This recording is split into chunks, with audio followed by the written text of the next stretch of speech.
ছাত্র জনতার অভ্যুত্থানে শেখ হাসিনার পতন ও পলায়নের পর থেকে বাংলাদেশের বিরুদ্ধে যেন এক অঘোষিত যুদ্ধ শুরু করেছে ভারত। এদেশে রক্তাক্ত গণঅভ্যুত্থানকে শুধু অস্বীকার করেনি, শত শত ছাত্র জনতার হত্যাকারী হাসিনা ও তার দোসরদের নিরাপদে আশ্রয় দিয়েছে নয়াদিল্লি।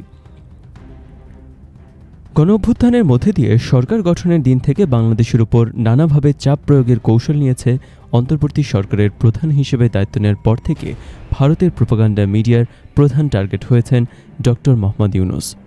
এরপর থেকে এই সরকারের উপর চাপ সৃষ্টি করতে 4টি ফ্রন্টে কাজ শুরু করে ভারত। প্রথমে শুরু করা হয় ডক্টর ইউনূস ও অন্তর্বর্তী সরকারের বিরুদ্ধে মিথ্যা প্রচারণা।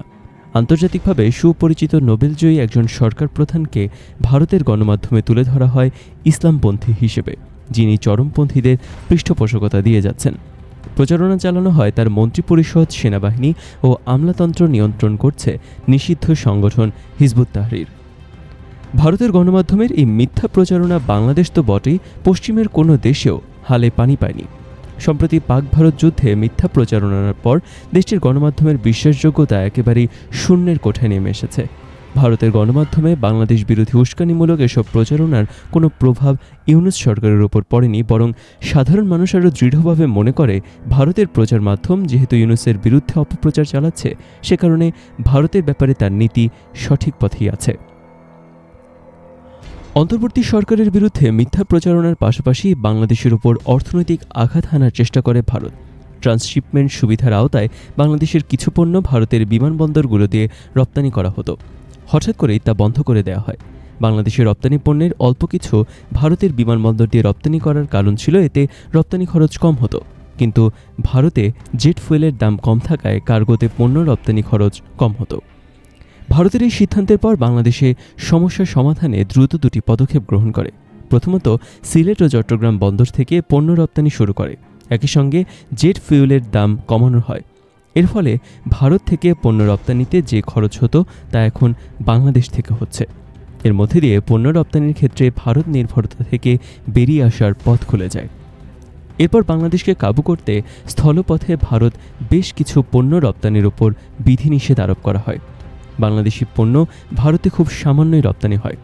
2023-24 অর্থবছরে বাংলাদেশ থেকে ভারতে মাত্র $157 কোটি পণ্য আমদানি হয়। অথচ বাংলাদেশ 2024-25 অর্থবছরের প্রথম 10 মাসে অর্থাৎ জুলাই থেকে এপ্রিলে $4021 কোটি পণ্য রপ্তানি করেছে। এ থেকে বোঝা যায় ভারতের বাজারে বাংলাদেশের খুব কম পণ্যই রপ্তানি হয়। এদেশের অর্থনীতিতে এর বড় কোনো প্রভাব কখনোই ছিল না।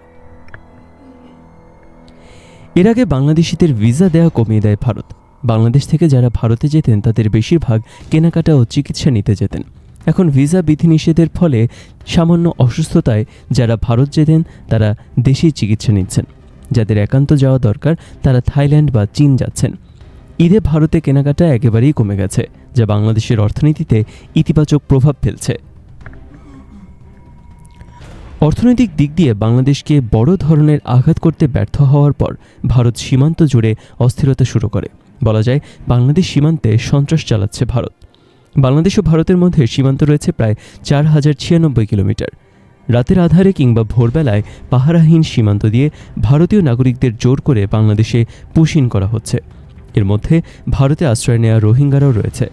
বাংলাদেশের পক্ষ থেকে বলা হয়েছে যদি কোনো বাংলাদেশি নাগরিক ভারতে থেকে থাকে তাহলে প্রমাণ সাপেক্ষে তাদের গ্রহণ করা হবে। কিন্তু এরপরও ডাকাতের মতো অস্ত্রধারী বিএসএফ রাতের অন্ধকারে মানুষদের ঠেলে দিচ্ছে। এর একটাই লক্ষ্য হচ্ছে সীমান্ত জুড়ে অস্থিতিশীল পরিস্থিতি সৃষ্টি করা। সীমান্তে অস্থিরতা সৃষ্টির পাশাপাশি বাংলাদেশকে এখন সামরিকভাবে ভয় দেখানোর চেষ্টা করছে ভারত। সম্প্রতি তিস্তার অববাহিকায় চিকেন নেকের নিরাপত্তার উসিলায় তিস্তা প্রহার নামে সামরিক মহড়া চালানো হয়েছে। ভারতের গণমাধ্যমের দাবি বাংলাদেশকে বার্তা দিতে নাকি এই সামরিক মহড়া চালানো হয়। এই মহড়ায় infantry, artillery, armoured corps, army aviation, engineers ও সিগন্যালস অংশগ্রহণ করেছিল। মহড়ায় ড্রোন সহ সব ধরনের যুদ্ধ প্রযুক্তি ব্যবহার করা হয়েছিল। এসব দৃশ্যমান চাপ প্রয়োগে বাইরের দেশের ভেতর অস্থিরতা সৃষ্টিতে ভারতের ভূমিকা রয়েছে। পতিত শেখ হাসিনা এবং তার সহযোগীরা এখনও দিল্লি থেকে হুমকি দিচ্ছেন। কলকাতা থেকে তার সহযোগী জুলাই অভ্যুত্থানের খুনের নির্দেশদাতা মন্ত্রীরা নানাভাবে তৎপর হয়ে উঠেছেন। এদের একটাই লক্ষ্য, দেশে অস্থিতিশীলতা সৃষ্টি করে অন্তর্বর্তী সরকারের পতন ঘটানো, যাতে বিচার প্রক্রিয়া বাধাগ্রস্ত করা যায়। প্রধান উপদেষ্টার দপ্তর থেকে সম্প্রতি দেওয়া এক বিবৃতিতে স্পষ্টভাবে জানানো হয়েছে, শত বাধার মাঝেও গোষ্ঠী স্বার্থকে উপেক্ষা করে অন্তর্বর্তী সরকার তার উপর অর্পিত দায়িত্ব পালন করে যাচ্ছে। যদি পরাজিত শক্তির ইন্ধনে এবং বিদেশি ষড়যন্ত্রের অংশ হিসেবে সরকারের উপর আরোপিত দায়িত্ব পালনকে অসম্ভব করে তোলা হয়, তবে সরকার সব কারণ জনসম্মুখে উপস্থাপন করে পরবর্তী সিদ্ধান্ত গ্রহণ করবে। সরকারের কার্যক্রম বাধাগ্রস্ত করতে পরাজিত শক্তি এবং বিদেশি ষড়যন্ত্র যে কাজ করছে, সেটি বোঝা খুব কঠিন বিষয় নয়। এই বিবৃতির পর প্রধান উপদেষ্টা রাজনৈতিক দলের নেতাদের সঙ্গে বৈঠকে বলেছেন, ভারতীয় আধিপত্যবাদ বাংলাদেশের পরিবর্তনকে স্বীকার করতে চায় না। আমরা অনেক সংকটের মধ্যে আছি, পারলে আমাদের একদিনে ধ্বংস করে দিতে চায়। সেজন্য যা যা করা দরকার তারা সব করছে। প্রধান উপদেষ্টা বাংলাদেশের সংকটের আসল কারণ ভালোভাবে উপলব্ধি করতে পারছেন। আধিপত্যবাদী শক্তি একটি স্বাধীন রাষ্ট্র হিসেবে বাংলাদেশের অস্তিত্ব ধ্বংস করার চেষ্টা করে গেছে। গত ১.৫ দশকে বাংলাদেশকে কার্যত দিল্লির উপনিবেশে পরিণত করা হয়েছিল। ভারত এখন তার হারানো উপনিবেশ ফিরে পাওয়ার জন্য নানাভাবে ষড়যন্ত্র করবে, এটি অস্বাভাবিক নয়। কিন্তু আমরা দেখতে পাচ্ছি, ভারতের পাতা ফাঁদে পা দিয়েছে দেশের অনেক রাজনৈতিক দল।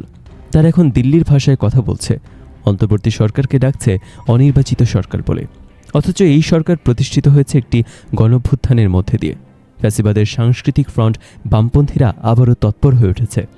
হাসিনা শাসনে লুটপাটের সঙ্গে জড়িত অলিগার্ক ব্যবসায়ীরা মিথ্যা তথ্য দিয়ে জনমনে বিভ্রান্তি সৃষ্টি করছেন, কারণ তাদের লুটপাটের সাম্রাজ্যে আঘাত এসেছে। ভারত একদিকে বাংলাদেশের অর্থনীতি ধ্বংস এবং পুশ-ইনের নামে সীমান্ত পরিস্থিতি উত্তপ্ত করার চেষ্টা করছে, অপরদিকে দেশের ভেতরে বিভক্তি ও বিভাজন সৃষ্টি করছে। দিল্লিতে টিকি বাঁধা বাম দলগুলো আবারও মুক্তিযুদ্ধের চেতনার রাজনীতি চালুর চেষ্টা করছে। ইসলামোফোবিয়া রাজনীতি করে যারা গুম, খুন ও বিচারের নামে হত্যার রাজনীতি চালু করেছিল, তাদের আবারও আমরা রাজনীতির দৃশ্যপটে একই বয়ান নিয়ে হাজির হতে দেখছি। এগুলো সবই হচ্ছে দেশে অস্থিতিশীল পরিস্থিতি সৃষ্টির জন্য। ডক্টর ইউনূসের নেতৃত্বে অন্তর্বর্তী সরকারের অনেক রকম ব্যর্থতা থাকতে পারে, কিন্তু আমাদের ভুলে গেলে চলবে না, এই সরকার প্রতিষ্ঠার পর থেকে ১,০০০-এর বেশি আন্দোলন হয়েছে, এখনও হচ্ছে। কিন্তু এত কিছুর পরও ডক্টর ইউনূস বাংলাদেশের মানুষের আত্মমর্যাদা ফিরিয়ে এনেছেন।